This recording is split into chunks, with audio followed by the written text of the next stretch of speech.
All right, everyone. This is Tim. This is New York Giants Trade Talk, powered by Online Big Blue LLC. We're going to do something new today. We're going back to the future, or to the past of the future. We have Dom, the Duke of Funk, live with us today. We're going to talk about the New York Giants 2024 season. We're going to talk about the NFL. But before we get started, I want to talk to Dom quickly about the differences of America and the UK, because I think there's a subtle difference. Like in America, we sit here and we drink out of our manly mugs. Dom, why don't you show everyone what your manly mug is today? It's not manly at all. It's Eeyore from Winnie the Pooh. So here's a big old drink to John to the Dommer with some Fireball.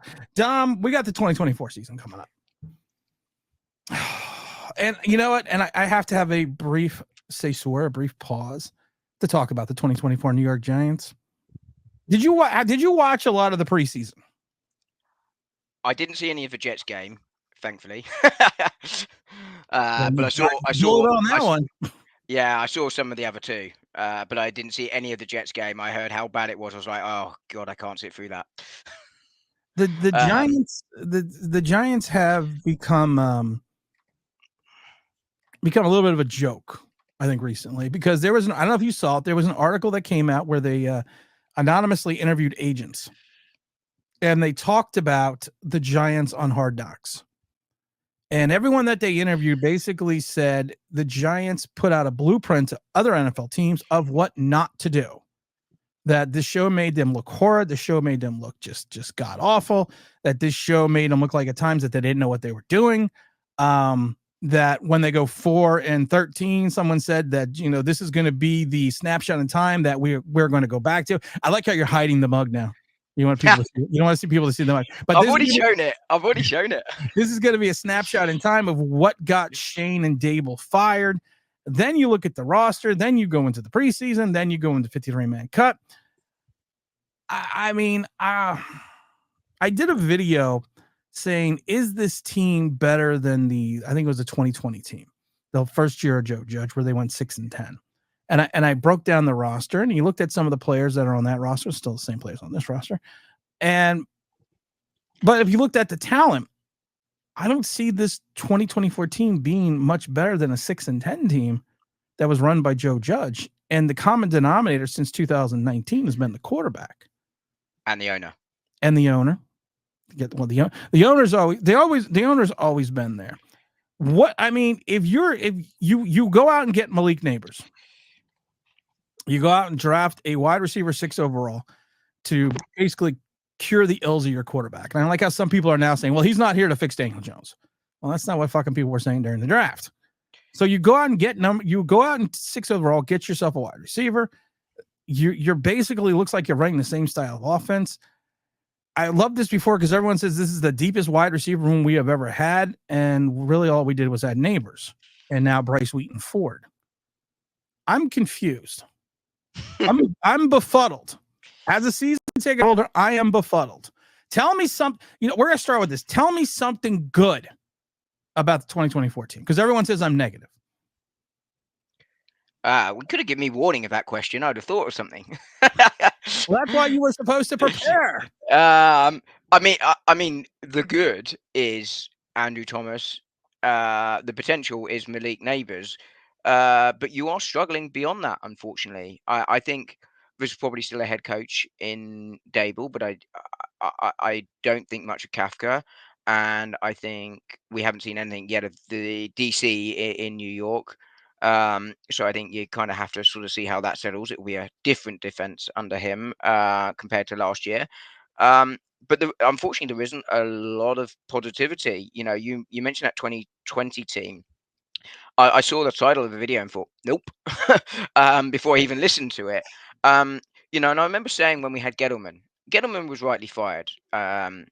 But I don't think Gettleman's issue was drafting. Gettleman's issue was building the roster around it with free agency and probably putting in place the right coaching staff to sort of join it all together. I think he hired the wrong head coaches. I think of the head coaches that we've had recently, from McAdoo onwards, I think Dable probably is the best of them, and Yeah, ironically, he's probably got the worst GM.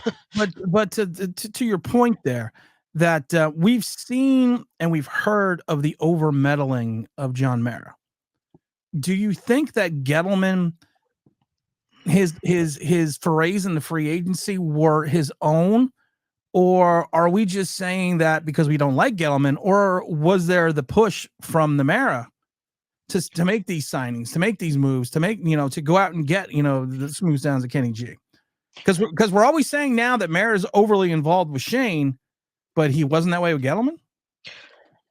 I don't think much has changed from the Mara point of view. Funny enough, think that Shane genuinely was sold on Jones. And many people disagree with that, and that's fine. I just have a hunch rather than evidence to back that. But I think Mara's always been involved. I think that the signings in free agency either this year or under Gettleman are Mara sort of enforced?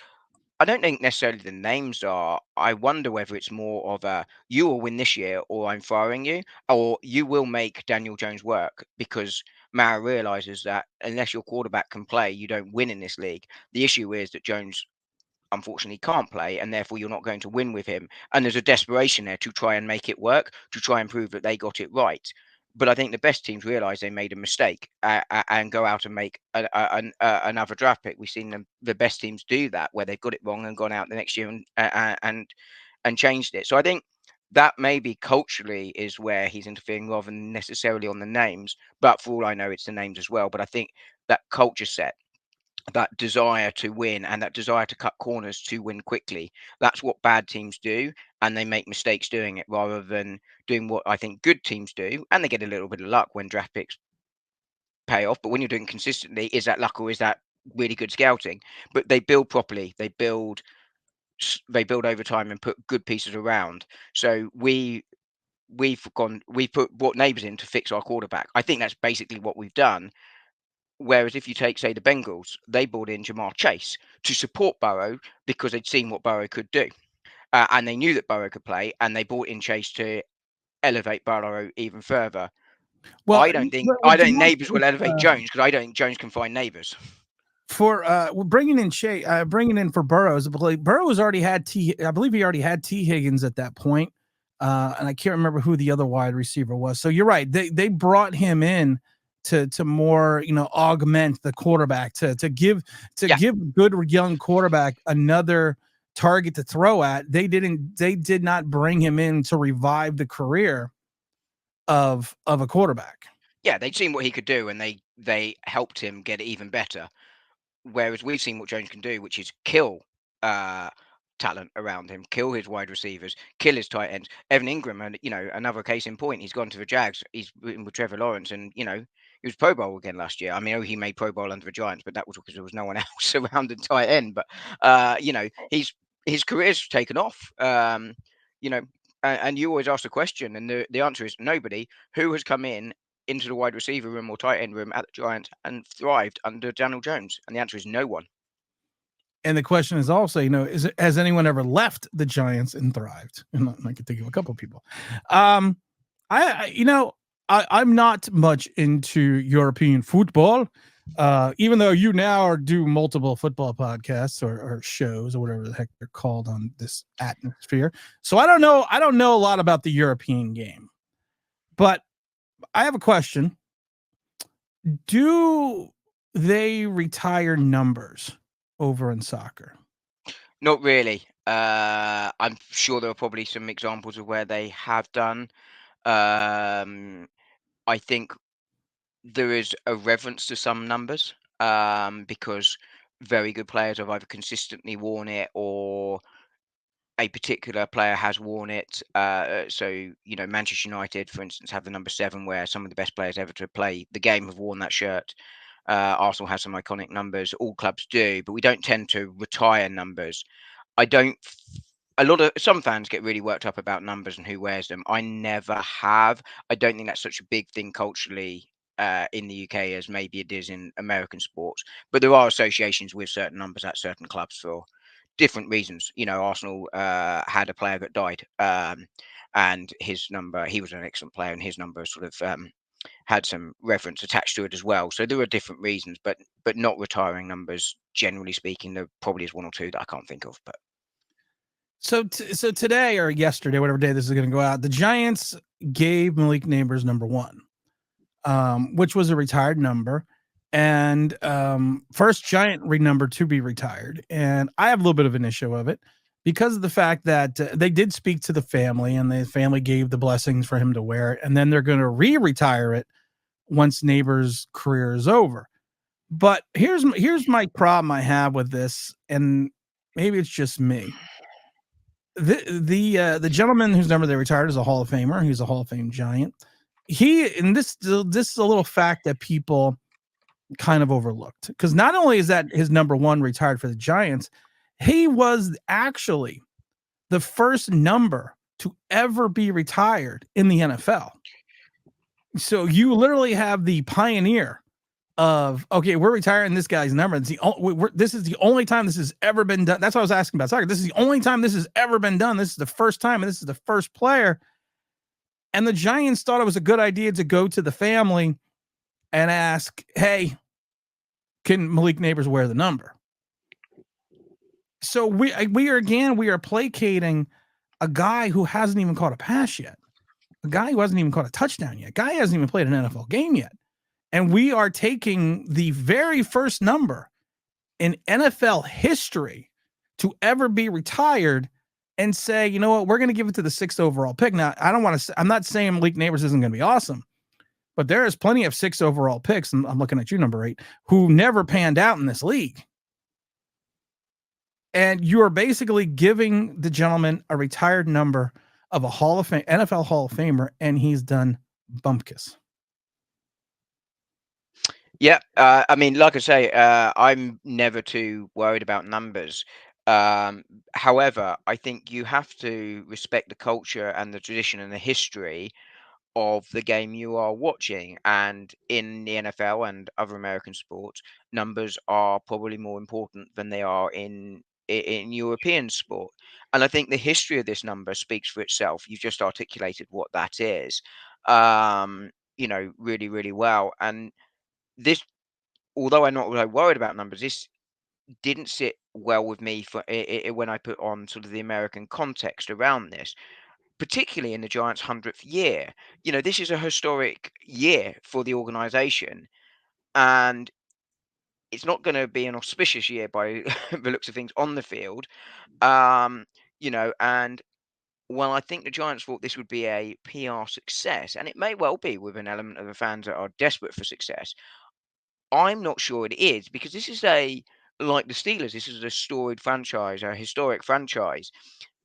And this is a part of not just Giants history, but NFL history. And as you say, you've retired it for someone that hasn't done anything. Now, he might go on to be an amazing player, brilliant, but you don't know that. There really isn't that. So this didn't sit easy with me either, to be honest with you. And I think probably more immediately for the Giants, I'd be worried about the character here again. Now, you could say that's a positive because he's out there. He thinks he can live up to this number and demonstrate it. But you look at the other way around and go, what happens when he doesn't get his own way?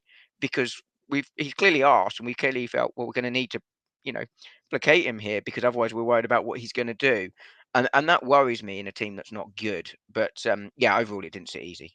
Didn't we have a wide receiver once that was from LSU who was really good and had been good for years, who all of a sudden the Giants deemed to be a bother, even though he had all this talent in the world? And they got rid of him. Whatever happened to him? I don't know. I know he won a Super Bowl. Oh, you're talking about Kadarius Toney? No, Kadarius Toney won. Kadarius Toney won 2 Super Bowls. I got to say something about Kadarius Toney. He's got to stop fucking getting tattoos of his teams. He's got the Giants on, I think, one of his arm, and then he got a Kansas City tattoo. Yeah, that's not Kadarius. That's not working out for you. I'm just throwing that. I'm looking right at you, Kadarius. That's fucking not working out for you. I do want to give us some flowers now. Draft night. But we didn't draft him. Draft night live stream. You and I were both befuddled by the moves that were made, the trade, and the selection of Kadarius Toney, because I had mentioned that he had been in school, I think, for 4 years already, and the only success that he saw was during the COVID season.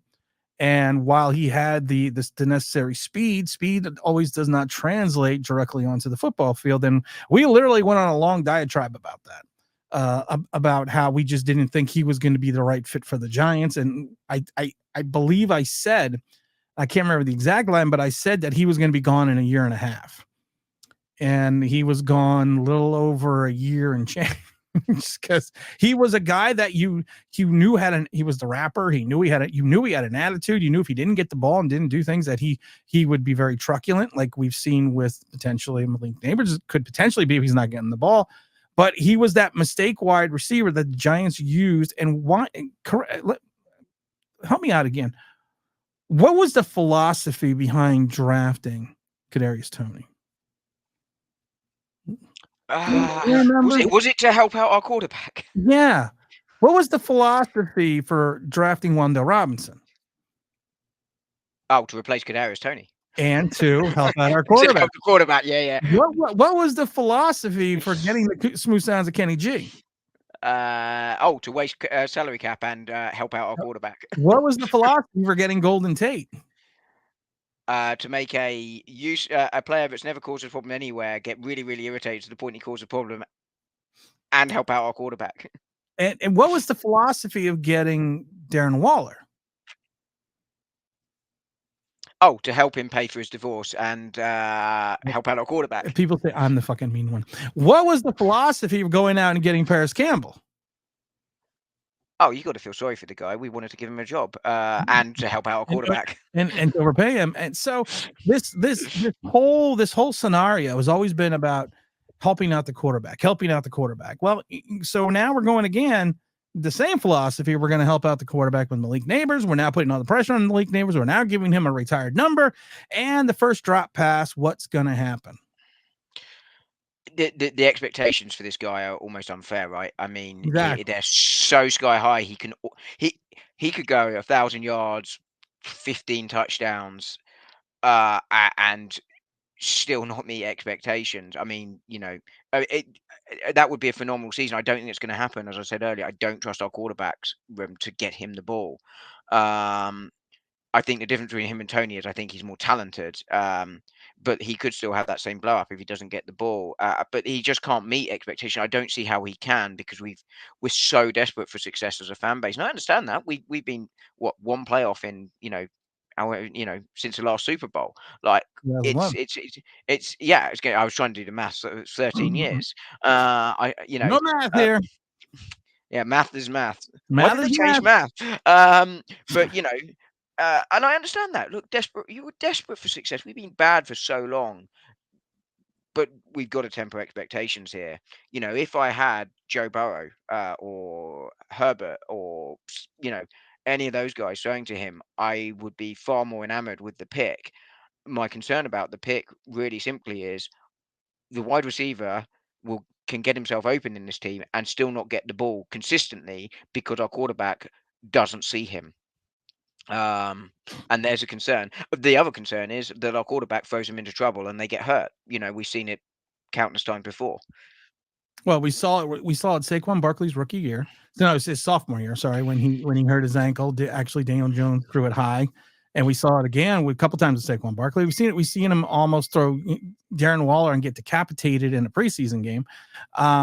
My concern is NG, I think, got one as well, if I remember rightly. He did. He obviously dropped it, but well, that was the benefit. This way, it didn't look as bad. But I want to go through the offense and defense real quick. Where out of the 32 teams, where do you rank the Giants' offense? At best 30. At best 30. Yeah. Who would you say is worse? Who can you think of that may be worse than the Giants' offense right now? Raiders. But I'd rather have their quarterback than ours. I was gonna say, still with the Raiders. You have what's his name? You have you got Aiden O'Connell, and you got the porn stash. You got who's over there? And is Is Gardner Minshew?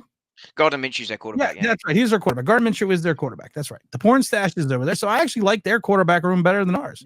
Oh yeah, I like their quarter room better than ours. I just worry about the line there and the run game. The other one would be Carolina still. Um, I but would I would have Carolina's. You know what? I would probably. You know what's funny? but the funny thing there is, what if Bryce Young is better than last year? He couldn't be worse. You know, the talent in theory is there. You know, so it could elevate us. Them, sorry, not us. You know what's interesting about Carolina though, the people are kind of overlooking. They traded for what's his name, Johnson, the wide receiver. They drafted Xavier Leggett, the other wide receiver. They spent $150 million on guards. They got Robert Hunt and Damian Lewis. They used their second round pick on the running back out of Texas, Brooks. So if the limited action that I saw for their quarterback for Bryce Young, he actually looked good. And the other thing here as well, their new head coach, he helped turn Baker Mayfield back around at Tampa. You're right. I forgot about that. I can't remember the guy's name, but I forgot about it.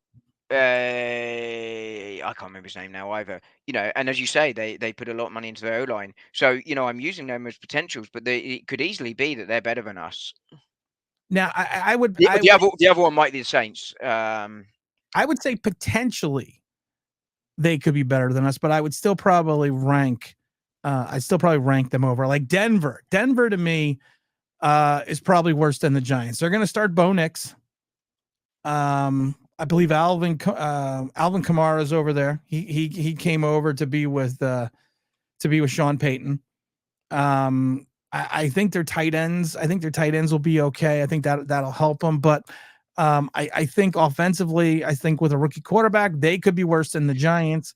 A project rookie quarterback as well. Project rookie quarterback, and I also think that the likes of New England. And New England just came out and said they are going to be starting Jacoby Brissett over Drake May. So I think New England could be a worse offense. But then after that, I think the Commanders are better. I think the Cardinals. I think the Raiders. I think the Saints are better. I think the Titans. I think the Titans are even better. I think the Vikings. I think the Vikings are better with Sam Darnold. Yeah, I think you know, the other thing here is, well, with the Vikings, they got great wide receivers. I think the Saints could be worse. I think you've listed the teams that could all be worse, but I also look at them all and go, there would be no surprise if they were better than the Giants offense, right? You know, you look at the Broncos and they've got Sean Payton as head coach. Nick might be a project quarterback, but maybe he gets some early success because people haven't got film on him. And I think they've got a better defense, which might put them in a better position to put points on the board. You know, that is a factor. Scoring points is a big factor. Yeah, but I mean, the defense helping the offense is a factor, you know, and I'm not sure our defense puts us in the same positions as maybe the Broncos defense does. Now, that's going to be the next question I want to ask you, though. Where do you rank the Shane Bowen defense? You know, you went out and got Brian Banks. You got Phillips now, the rookie slot corner. You got Tyler Nubin now, who's replaced Dane Belton. You still have Kayvon Thibodeau. You still got the likes of Dexter Lawrence. You got Bobby Okereke, but you also have a lot of question marks in your safety positions, in your CB2, in your linebackers, and in your true defensive end positions. Where would you rank out of the 32 teams the Giants? I mean, again, it's fairly similar, isn't it? It's got to be in those bottom few. I mean, you look at it on paper and you think there's some players there, right? You've got in theory 2 edge rushers there, but can they hold the edge against a run? I'm not sure they can. You look at the age and experience of the secondary, and that would be a concern outside Banks. I think Nubin's probably a good pickup. I think he's probably my top safety in the draft, but, you know, he's still a rookie. But what else is around him? There's no linebacking core But here's the problem, though. When you are, let's say, the 31st ranked safety in the NFL and you were the best safety coming out of the draft, that's not really saying much. Exactly, right? I think Nubin's got he's got a nose for the football. I think he can play hard, but I also don't think he's very athletic. No, and he's no McKinney, right? No. Who? That guy that went to Green Bay. You know, we'd let him test the market. What can possibly go wrong? You know, but you're exactly right. You're going to make him an offer. he's also yeah, he's also a rookie, right? And you just don't know. Right. So so I mean, again, I'm struggling here, and you put the two together, and it doesn't make for a good season. I was joking with the King of the Ears about New England, and I was like, you're going to start because Brissett, and then you're going to bring in Drake May at some point. But I kind of see, at least I understand what they are now trying to do there, what they're trying to build there. And I think they will actually have a better season than us. I would not, he was joking that they'll be the number one pick next year. And I literally sent him a hold my beer gif because I would not be shocked if it's us. Yeah. I really, really wouldn't. I don't think we're in the worst division in football. I think there is a much worse division than the NFC East, but I'm not sure there's a worse roster than ours. Well, I think in the East, I think in our division, I think you're going to potentially have you're going to have two playoff teams in Dallas and Washington. Not Washington, excuse me, in Dallas and Eagles. Philadelphia. And I think Washington's going to be a very improved team next year. I mean, I think defensively, if you're looking for a team at times that's going to be worse than us, I would probably rank the Commanders towards the bottom. I mean, they went out and got some guys. They sprinkled in a couple things here and there, and they really had a bad season under Dan Quinn's defense last year. But they picked up I mean, you got Bobby Wagner, but what is Bobby Wagner? Bobby Wagner is like 497 years 56, old. yeah. Yeah, 56 if you're being nice.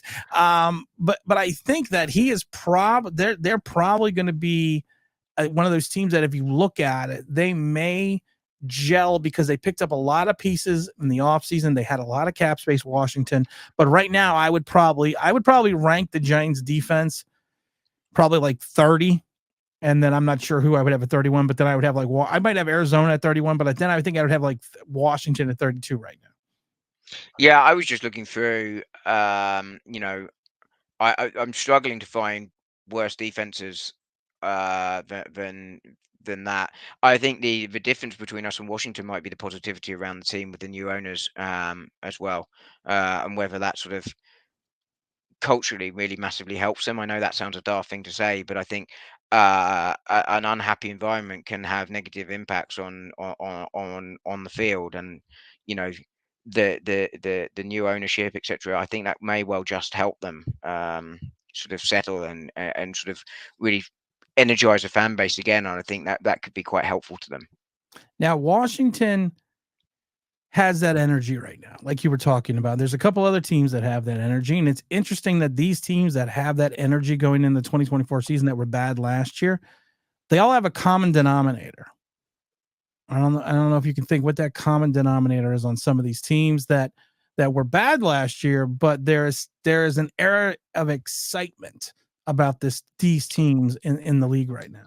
I mean, I don't know which teams you're thinking about, but I mean, I'm assuming you're referring to the fact they've got new quarterbacks coming out of this Yeah, draft class. yeah. You know, and obviously we didn't pick one up. Now, the cards didn't fall. I'm kind of glad we didn't draft McCarthy. But maybe we take a trade back if we can, or we don't know if that was a possibility or not. But get someone like Penix Jr. But you look at Drake May, you look at Caleb Williams, and the others that came out in the draft, and you just Oh, think, next Jaden Daniels.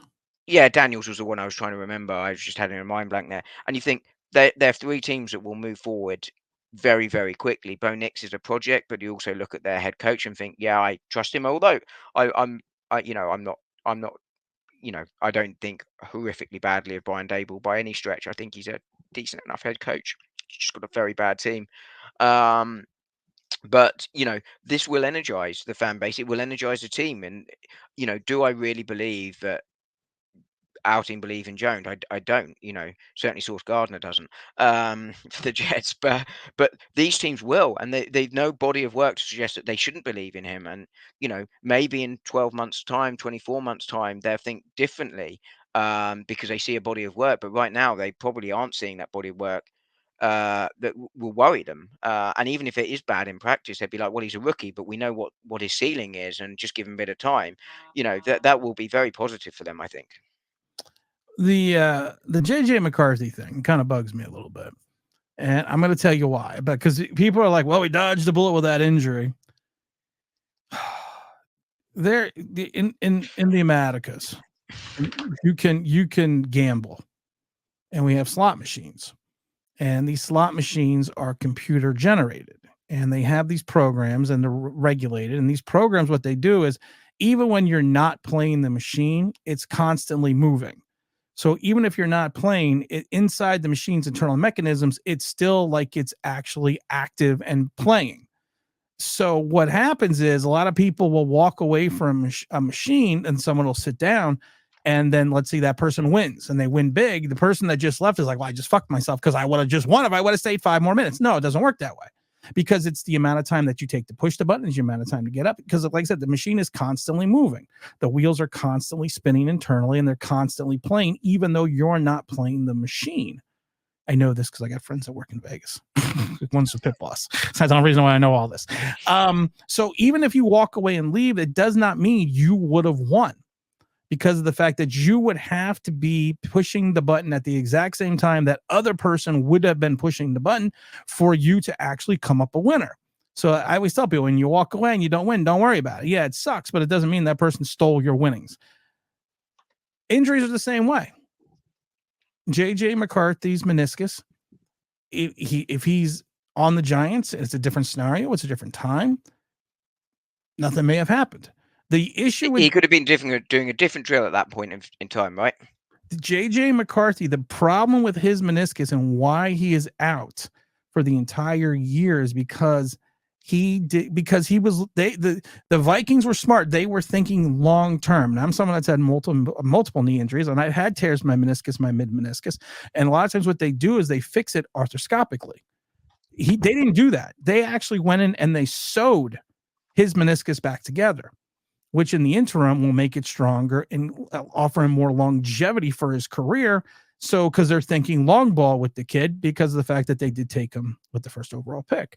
So I don't buy. Not the first overall; it was their first pick. Right. Thank you.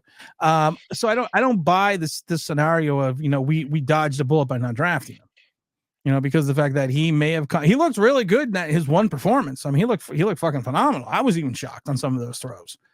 I was like, well, damn, I was wrong about that. So I think we were right to pass on him. I think he will be better in Minnesota than he would have been on the Giants, not just because he's got 2 very good wide receivers there. I think the dome will help him. I always felt that he was probably the concern about him was his lack of body of work, because coming out, so you didn't quite know how good he was because they were a run heavy team.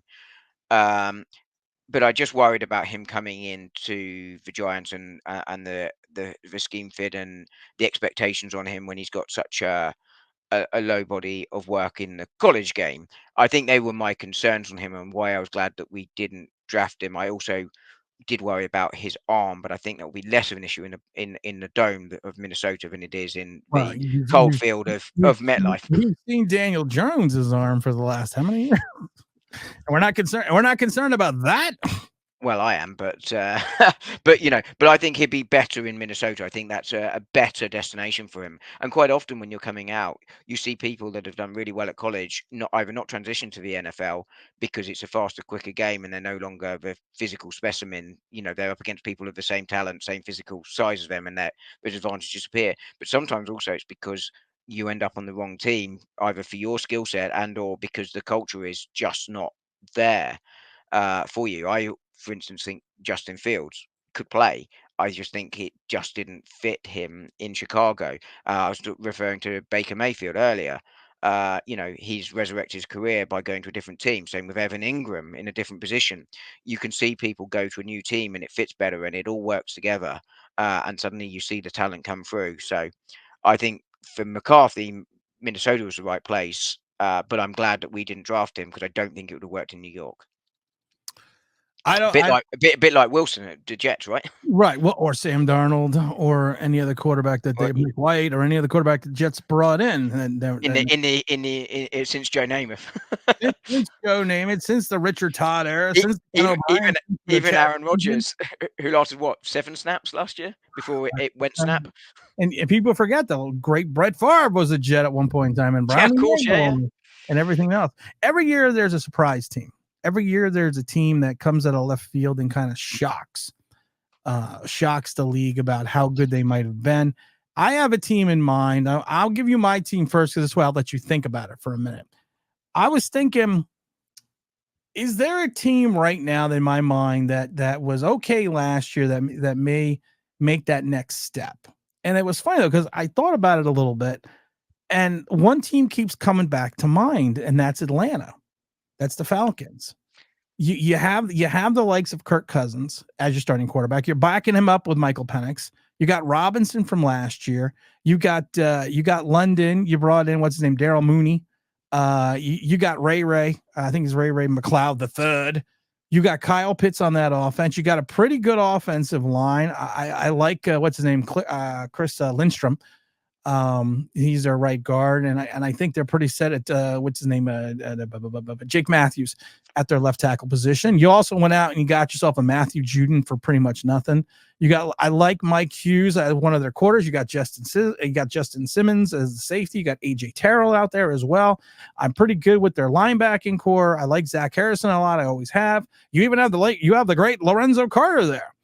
And I thought Rondale Moore was going to come in, but and really do something. But I believe he's right now on the IR, the wide receiver that was formerly with the Arizona Cardinals.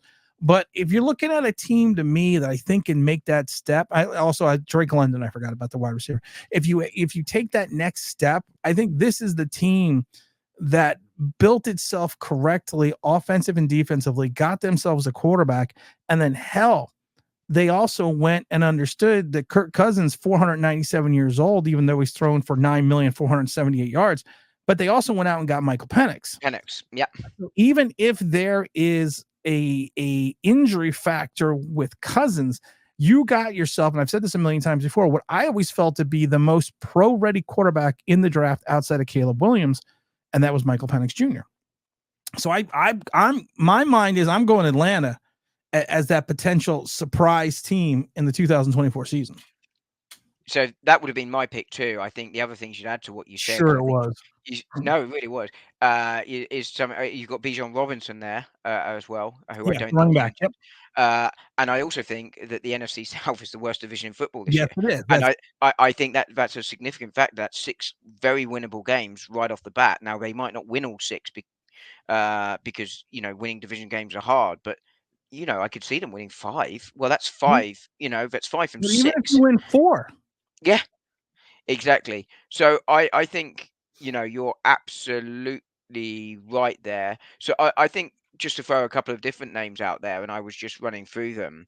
I think Arizona will take a big step forward this year, but they were terrible last okay, year. they were bad.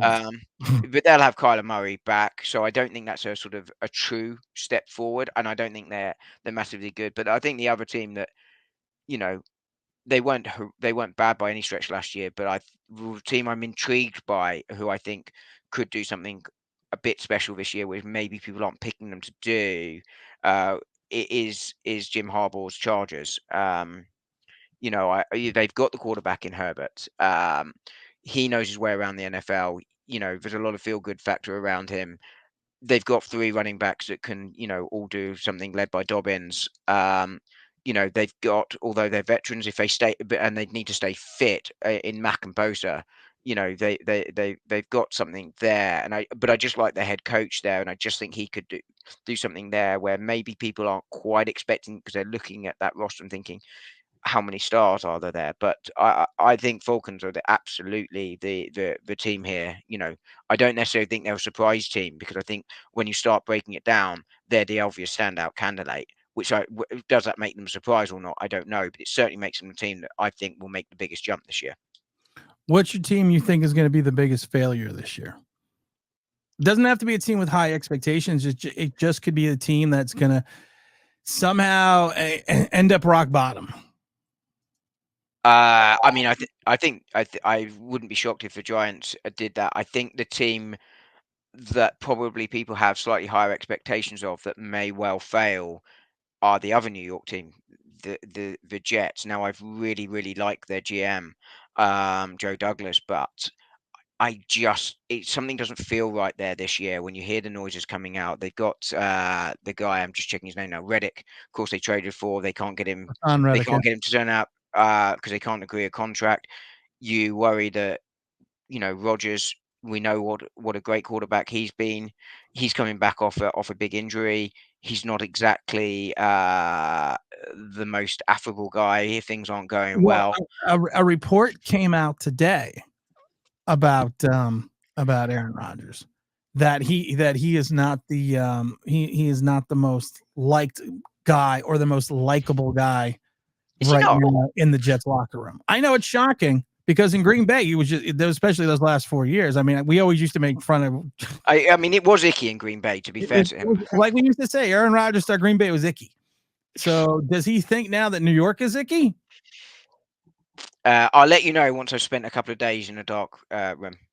That's what she said. Okay. He went to that darkness retreat, didn't he? He did go to the darkness retreat. That is correct. So, but I mean, so who, so are you saying that you think the Jets right now are going to take the most serendipitous fall? I think they could. I think expectations, potentially quite high for them because they look at the big names of Roberts and the running back Hall, is it? And Joe Douglas has, I think, a good reputation. I could be wrong. It could just be because I've always quite liked him, and therefore I see him in a very positive light.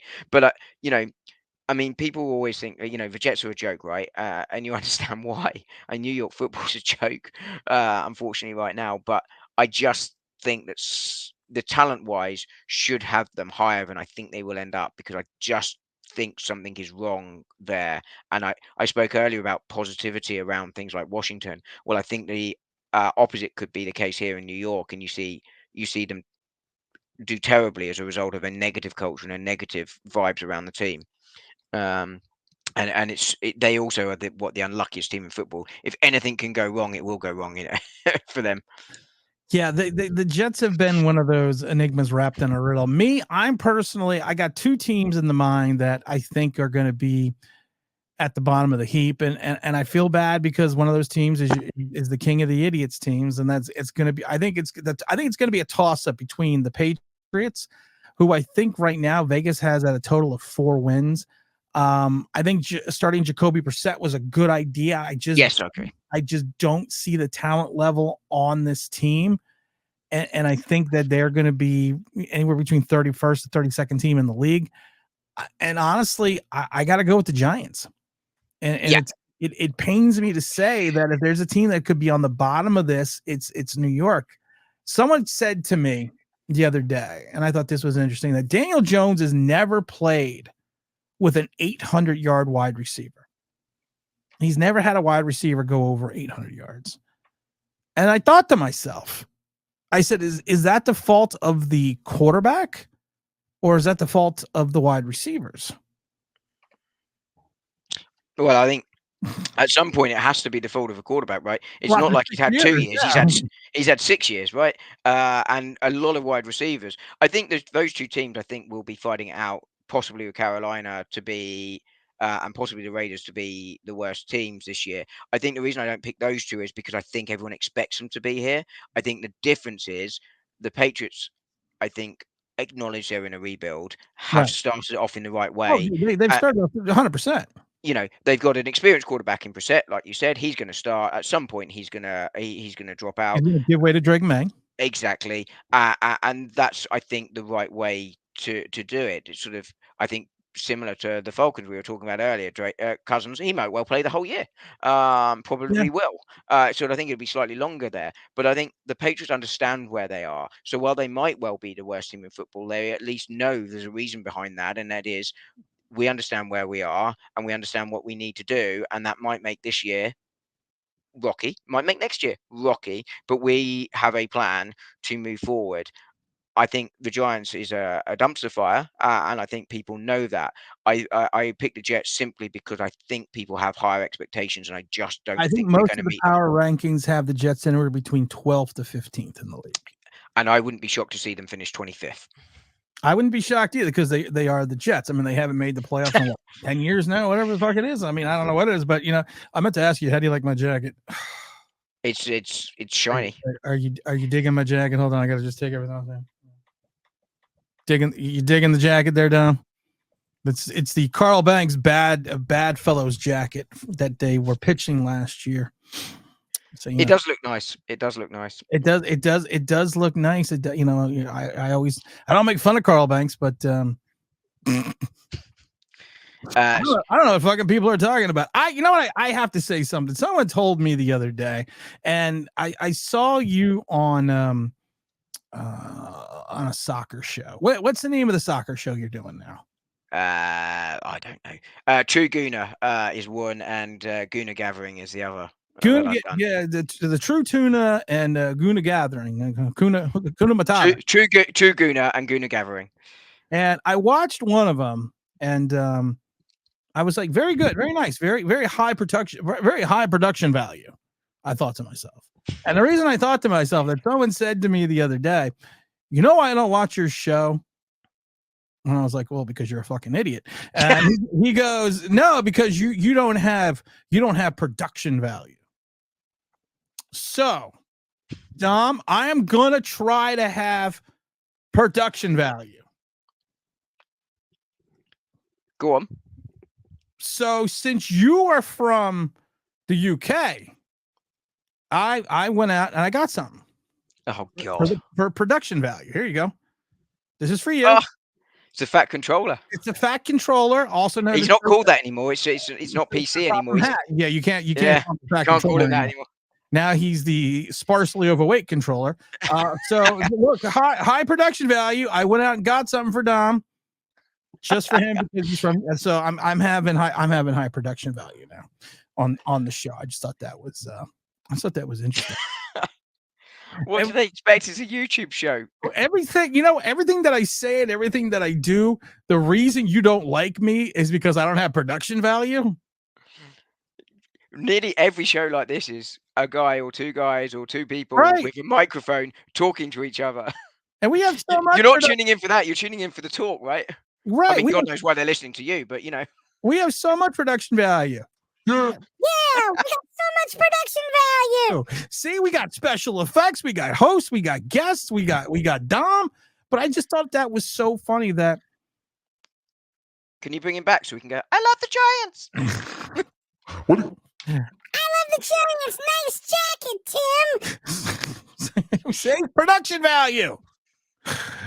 I just thought that was hilarious. I just thought to myself, out of all the shit that I've said over the years. How nasty I can be at times and how things that I do and say to people. The one reason they don't like me is because I don't have production value. You messaged me earlier and you put it on Twitter about the Giants sort of season ticket gifts they sent out, and you said, "Are they watching your show because they sent the rings that you sent give out as gifts?" Oh my God! All right, we're going to talk about this for a second. But really quickly, my response straight away to you was, "They clearly don't want the show, or they would have banned you from the stadium years ago." They should ban me. The Giants have been notoriously bad at season ticket holder gifts. I'm just that. I mean, well, yeah, they've been historically bad in a lot of ways. But I mean, last year we got a set of 4 plastic cups. For your medium Pepsi. For the medium Pepsi, we got a pennant, and it was the same pennant we got last year. We got a towel, which was a giveaway towel from the year before, because I have all this shit in a box, so I know when they're sending me shit they're recycling. And that's what we got last year. And the year before that was even worse. And I have friends that are season ticket holders for the Eagles, for the Carolina Panthers, and they tell me all these wonderful things they do and all these wonderful things they fucking get. And I'm sitting there with my 4 plastic cups, my pennant from the same pennant for 2 years, and a towel that was a giveaway. I have to go one day when we do the live stream. I will go through the box I have underneath my desk. It's all the shit that the Giants have given away. And then they try to pawn the helmet I wore. That's over there. They try to pawn that shit. No, your helmet that you wore right here. Actually, I got it right here on my desk. Hold on. There you go. There's the helmet that Dom had on. It's about the right size. This is actually, I have to say, I got to give him credit for something though. This is actually the Giants sent me this. This is an Eli Manning autographed helmet. It's because I won the Giants fantasy YouTuber football. of the Year award. I was like everyone for the YouTuber of the year. I'll talk about that in a second if you want me to, about Justin Pugh. Oh my God, I thank you so much for the YouTuber of the Year award. It was so awesome. But the Giants, though. Did he present it from his couch? Which story do you want me to tell you first? The Giants story or the Justin Pugh Twitter story? Which one you want first? I'll just sit here quietly. I'm not going to manage Which it. But one you want first? Which one you want first? They're both short stories. Which one you want first? I can't remember what the stories were. You choose. You have either the Justin Pugh story or the Giants season ticket holder gift story. Let's hear Hugh we do Justin Pugh and Scrub. All right, Justin Pugh, evidently, he is now trying to be like a YouTuber and he's trying to get a job on the network. And I've been saying that last year. So he did like a 32 team go around the league thing because he's trying to get somewhere on the network, and which is fine because you're an athlete, you're done with your career, you want to do that. So evidently, he wants to do like a show with giant YouTubers, and he's going to pick 3. So he was going to people, who do you want to be on the show? And I love it because I never think anyone's ever going to say anything nice about me. So all these people are like, you have to have Tim on because of the fact that he's the only person that's honest,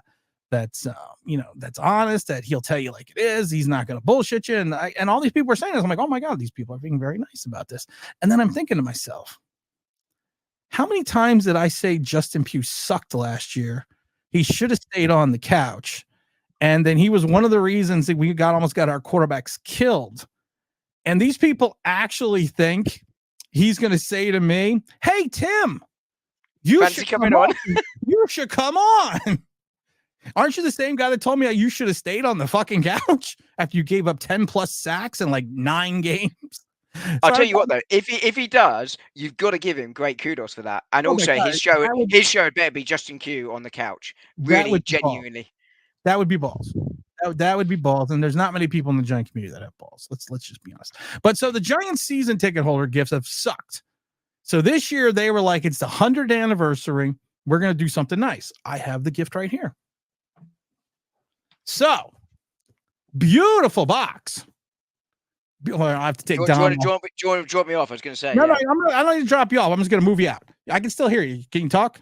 Yeah. No, that's what I meant. So beautiful box. Expensive box. And it's one of these magnetic boxes that I don't know how to fucking open because I'm not a rocket scientist. I don't know how to open it. Why won't this box open? Oh, here it is. Okay, I got it now.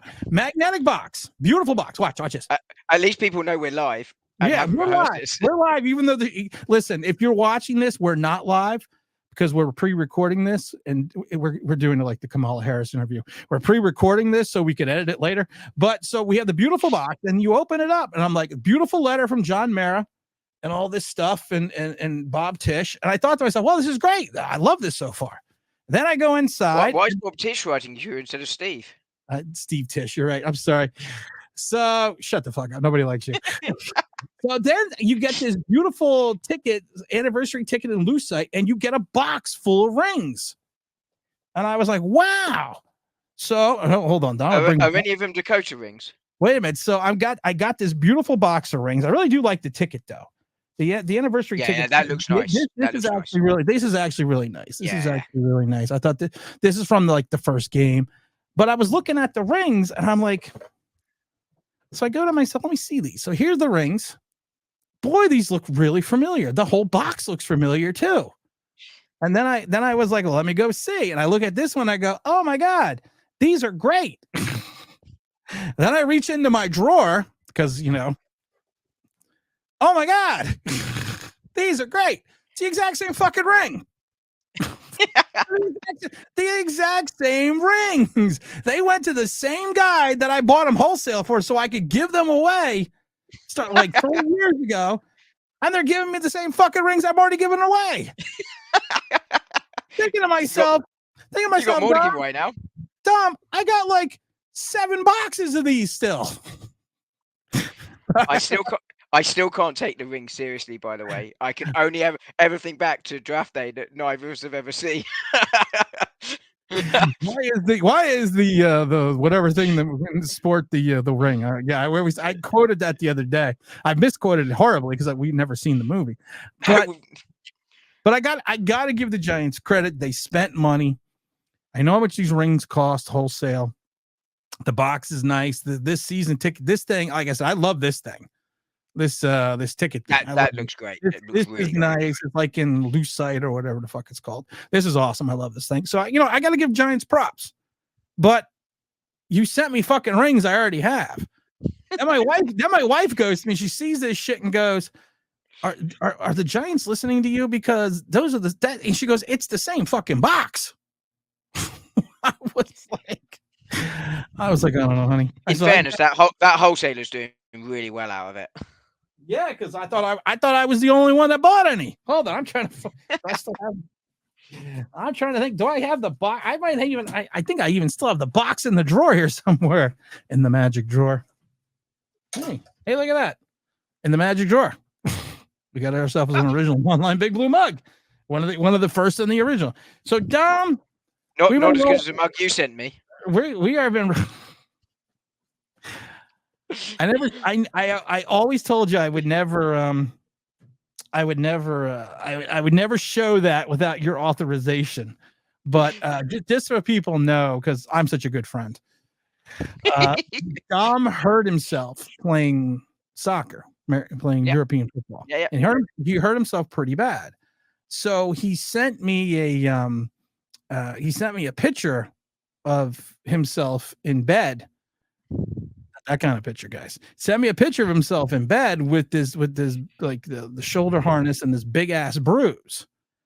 To basically show what happened. I was like, well, that's really fucked up. I was like, wow. It's like and the kind of person that I am, you think to yourself, wow, he really got hurt.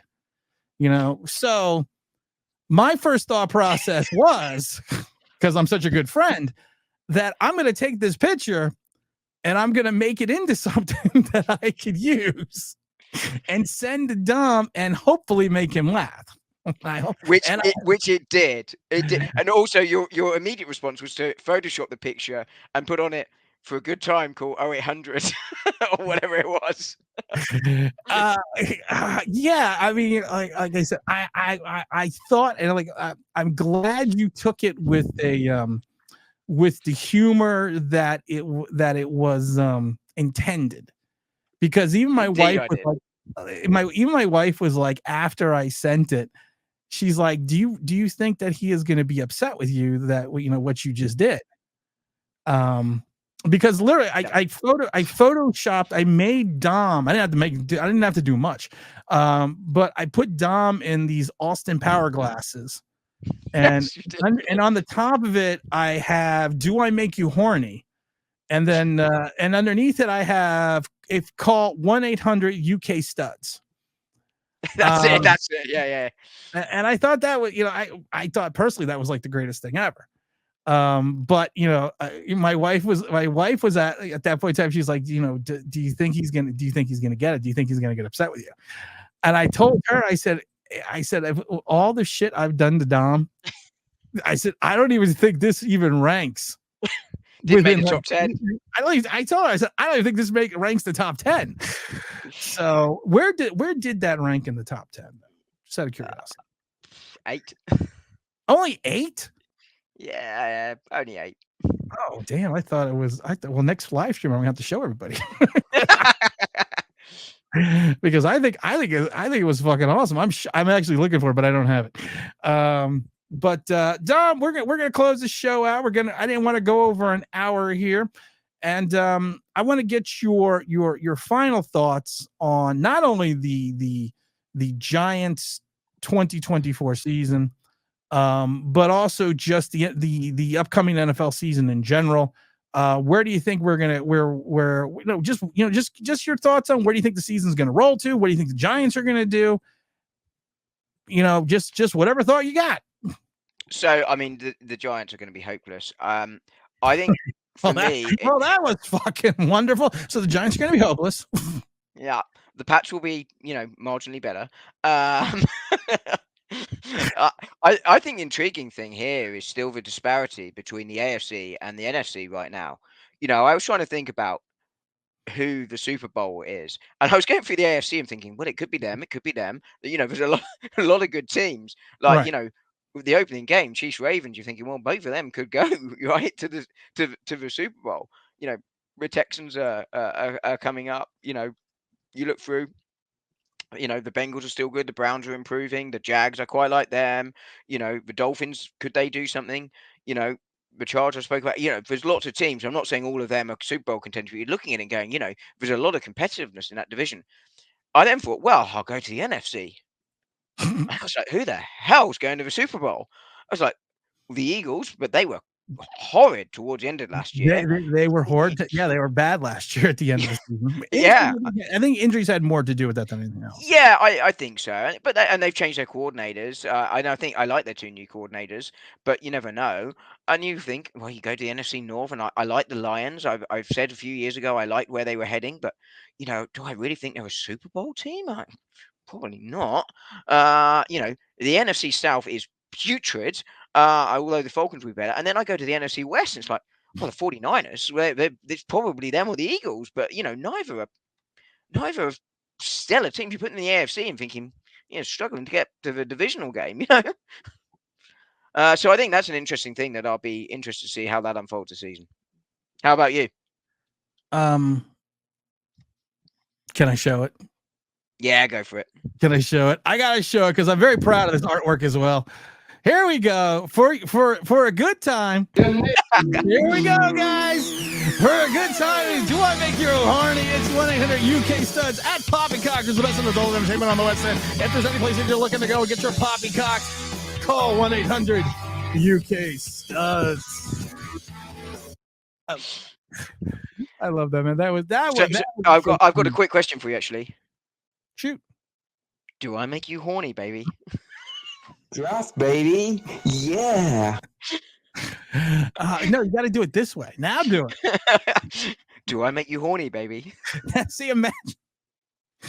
For those that do not know, the inspiration for that was in Vegas. As you walk down the strip in Vegas, a lot of people haven't been to Vegas. I've been to Vegas multitudes of times, but as you walk down the strip in Vegas, they give you these there's these gentlemen that give you cards, and I always laugh because I used to call them trading cards, and it's basically of escorts. And this little card has the ladies and picture and phone number and everything else, and you're supposed to give a call. So that was the inspiration of the "Do I Make You Horny" card. My final closeout thought is, Giant fans, do not let your heart wander. Stay with your team. I think we're going to win against Minnesota, and then I think it's going to go horrifically bad. And I think it's going to be the lack of poor play by Daniel Jones. I think it's going to be the lack of not having a true running back. Listen, Devin Singletary is great, but Devin Singletary has never rushed for over 800 plus yards. Or he has rushed over, but he's never rushed over 900 yards. I should rephrase that. And last year, he was on one of the best teams he had ever been on outside of Buffalo with a rookie quarterback. They lost offensive weapons, and they still did not rely on him and lean on him to carry that offense. They relied on a rookie. You're an injury away or bad play away from Nabers collapsing. The offensive line is still suspect. Your run defense on those edges are going to be bad. Your CB2 is a mess. Your safety position, I think Pinnock is a good player, but looking at the likes of Belton and Newbin and in your slot corner, I mean, you saw the loss of Darnay Holmes being waived, but you're still like, okay, I'm stuck with fucking Cordell Flott and a rookie. There is a lot to be concerned about on this team. You're in a division where you could potentially go 0-6 because I think Washington's going to be good or better. I think the Eagles got the Giants number. I think Dallas does as well. And you can't go 0-6 and you can't go 0-6. You can't go 1-5. You got to at least go 500 in your own division if you want to even consider it. I've seen some people like 10 wins. Well, if you go 0-6, you've got to win 10 from 11. Yeah, thank you. That's the problem. I think the Chiefs struggle to go 10-11. Yeah, and the Chiefs, but the Chiefs had one of those things at the QB1 position. I don't know. It's called the fucking quarterback. But at the end of the day, I've said this before. I'm just going to take this season with a grain of salt. If we win 6 games, that's about what I figured. If we win more, then I'm excited. If we win less, it is what it is. You know, that's just it. And I think that's going to be my philosophy, not only for the YouTube, but the Giants and everything else. It is what it is. You have to just take what you got and go from there. And I think at the end of the day, that's what the Giants are going to be. I think everyone has them anywhere between 4.5. I think it's 4.5 to 5 wins Vegas. It's going to be what it's going to be. You're going to get a top pick, and hopefully you rectify your quarterback situation. I just don't see this talent being any better. I mean, I still think we're 3-4 years away, but you got to support the team, I guess. Oh, absolutely. You don't want them to lose every game, right? You? Well, maybe at the end of the season, if we only have 2 wins, maybe. Then I find it hard. Yeah. Last thing, and I got to go. Last thing, because we got to wrap this up, because we're going well over that hour mark. Can we just stop with the Tommy DeVito shit? He's not an NFL quarterback. He couldn't even beat the Jet Home Depot team. He was sacked. Yes, he was sacked 8 times, but there was also a lot of times that he can throw. And then a lot of Giants quarterbacks haven't learned this. I'm going to whisper to you, throw the fucking ball away. It's okay. In fairness, last time Daniel Jones tried to do that, it didn't end well. Well, yeah. Yeah. Hello, pick 6. Yeah, it should have been 3 picks, not pick 6, but it should have been 3 picks that quarter.